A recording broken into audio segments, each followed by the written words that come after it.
चलिए आगे बढ़ते हुए बीजापुर से बड़ी खबर आपको बताते हैं, जहां पर कर्रेगुट्टा में कई दिनों से मुठभेड़ जारी है। बीजापुर में नक्सल ऑपरेशन से नक्सली अब घबराए हुए नजर आ रहे हैं। ऑपरेशन के बीच नक्सलियों के केंद्रीय प्रवक्ता का एक पत्र सामने आया है।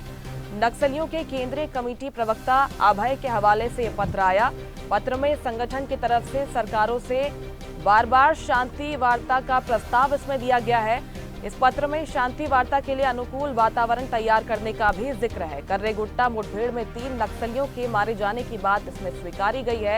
इसके साथ ही बार बार नक्सली शांति वार्ता की अपील कर रहे हैं। सरकार से बातचीत की पहल एक बार फिर से नक्सलियों की तरफ से की गई है। बीजापुर में 6 से ज्यादा दिन हो गए हैं जहां पर नक्सल मुठभेड़ लगातार जारी है। कई नक्सलियों के ढेर किए जाने की भी खबर, और इस बीच नक्सलियों की तरफ से एक पत्र सामने आया है। और इस खबर पर ज्यादा जानकारी के लिए सीधे रुख करते हैं, संवाददाता कुशाल हमारे साथ जुड़ गए हैं। कुशाल, अब नक्सलियों की जो घबराहट है, बौखलाहट है, वो साफ तौर पर दिखाई दे रही है। बार बार शांति वार्ता की अपील कर रहे हैं। इस बीच एक और नया पत्र सामने आ गया है। छत्तीसगढ़ और तेलंगाना सीमा पर कर्रेगुट्टा के जंगलों में लगातार 7 दिनों से चल रहे ऑपरेशन को लेकर नक्सली अब बैकफुट पर नजर आ रहे हैं और काफी बौखलाए हुए हैं, क्योंकि इस ऑपरेशन में लगभग 10,000 से ज्यादा जवान शामिल हैं। छत्तीसगढ़, आंध्र प्रदेश, तेलंगाना और महाराष्ट्र की टीम इस मुठभेड़ में लगी है। और इस बीच 7 दिनों में नक्सलियों ने 2 बार पर्चा जारी कर शांति वार्ता के लिए अपील की है। इसके पहले रुपेश ने पत्र जारी किया था और उसने मुठभेड़ बंद कर शांति वार्ता करने के लिए पहल किया था। और फिर कल सेंट्रल कमेटी के प्रवक्ता अभय ने प्रेस नोट जारी किया है और मुठभेड़ को रोकने की अपील की है और कोई शर्त के बिना मुठभेड़ ऑपरेशन को रोकने का बात किया है। और इसी मुठभेड़ में 3 माओवादी के मारे जाने की भी अभय ने स्वीकार किया है, जिनमें 8-8 लाख के 3 PLG 1 बटालियन के सदस्य शामिल हैं।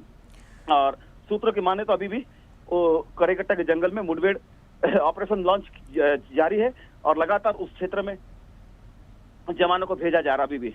जी बिल्कुल, इसके पहले भी जब इस तरह के पत्र सामने आए हैं तो खुद गृह मंत्री विजय शर्मा स्वागत कर रहे हैं कि अगर नक्सली मुख्य धारा में लौटना चाहते हैं तो आपका स्वागत है। अब एक और पत्र सामने आया है, इस पर सरकार का रुख क्या हो सकता है कि आगे शांति वार्ता हो सकती है दोनों ही पक्षों के बीच में?